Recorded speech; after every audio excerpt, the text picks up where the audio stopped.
Hello students, good morning. I am your Urdu teacher Masuma Jamal. This is your Urdu book Kamrani Urdu for class 4. So student, today we will start chapter 3. I am going to read chapter 3. हमारे परिंदे. Listen very carefully everyone.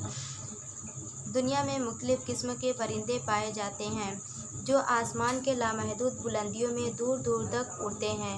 उन परिंदों पर मौसम काफ़ी हद तक असरअंदाज होते हैं। जैसे सर्दियों में कुछ परिंदे हमारे मुल्क में आ जाते हैं और गर्मियों में वापस अपने वतन को लौट जाते हैं।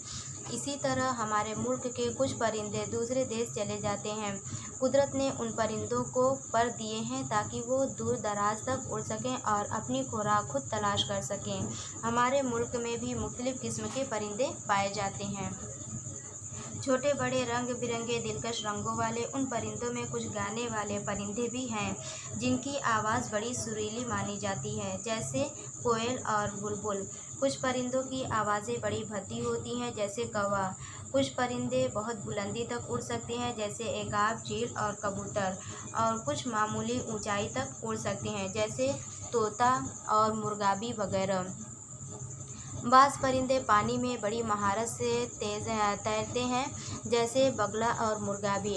अगर आप उन परिंदों को करीब से देखेंगे तो आपको एहसास होगा कि चोंच तो सभी परिंदों के पास होती है, लेकिन सबका साइज़ मुख्तलिफ है। किसी की चोंच छोटी तो किसी की लंबी, किसी की सीधी तो किसी की टेढ़ी। कुछ परिंदे सिर्फ रात को ही खाने की तलाश में निकलते हैं। क्या कभी आपको इस बात पर ताज्जुब नहीं होता कि परिंदे अपने घोंसलों में वापस कैसे आ जाते हैं? उनको कैसे याद रहता है कि यही उनका घर है? परिंदों की याददाश्त बहुत तेज़ होती है। ये कभी भी अपना रास्ता या घर नहीं भूलते।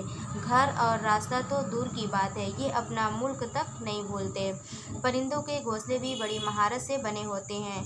अगर आप उनको देखेंगे तो आपको महसूस होगा जैसे किसी मशाक हाथों ने उनको बनाया हो। बाज़ चिड़ियों के घोंसले बहुत ही खूबसूरत होते हैं। जिस तरह इंसान के घर अलग अलग तरह के बने होते हैं, बिल्कुल इसी तरह परिंदों के घोंसले भी अलग अलग तरह के बने होते हैं।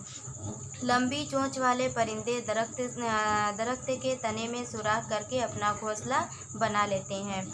इंसान को अल्लाह ताला ने अशरफुल मखलूक़ात बनाया है, यानी तमाम जानदार में सबसे अफजल, लेकिन हर इंसान की आदत और फितरत अलग अलग बनाई है। कुछ इंसान बेहद मेहनती होते हैं तो कुछ बेहद काहिल, सुस्त और निकम्मे। यही हाल परिंदों का भी है। सभी परिंदे मेहनती नहीं होते। कुछ बड़े काहिल और चालाक होते हैं। वह अपने अंडों को अपने ही रंग के दूसरे परिंदों के घोंसले में रख आते हैं, जैसे कोयल अपना घर नहीं बनाती बल्कि अपने अंडों को चुपके से कौवे के घोंसले में रख आती है।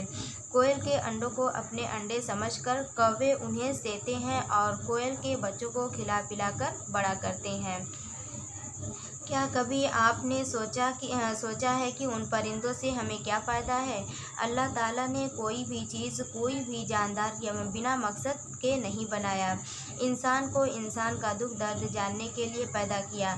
इसी तरह परिंदे भी इंसान को बड़ा फ़ायदा पहुंचाते हैं। ये छोटे छोटे कीड़े मकोड़े खाकर फसल की हिफाजत करते हैं। मरे हुए जानवरों का गोश्त खाकर हवा को गंदा होने से बचाते हैं। पुराने ज़माने में कबूतर को खबरसानी के लिए इस्तेमाल किया जाता था। तोता मैना वगैरह को लोग घरों में शौक से पालते हैं। मुर्गे, तीतर और बटेर भी पाले जाते हैं। मोर और दूसरे रंग बिरंगे परिंदों के आराइश के काम में इस्तेमाल किए जाते हैं। मोर हमारा कौमी परिंदा है। ये हिंदुस्तान के अलावा श्रीलंका और अफ्रीका में भी पाया जाता है। अफ्रीका में तो सफ़ेद मोर भी मिलता है। ज़रा तसव्वुर कीजिए, अगर ये खूबसूरत रंग बिरंगे परिंदे न होते तो दुनिया कैसी बेरंग होती। न नाचता हुआ मोर होता, न कोयल की कूक होती और न बोलती मैना, तो जंगल और बाग वीरान लगते। सच तो ये है कि खुदा की कारीगरी ज़र्रे ज़र्रे से ज़ाहिर होती है। Student, this is your third chapter, so read this chapter and write one page handwriting. Thank you.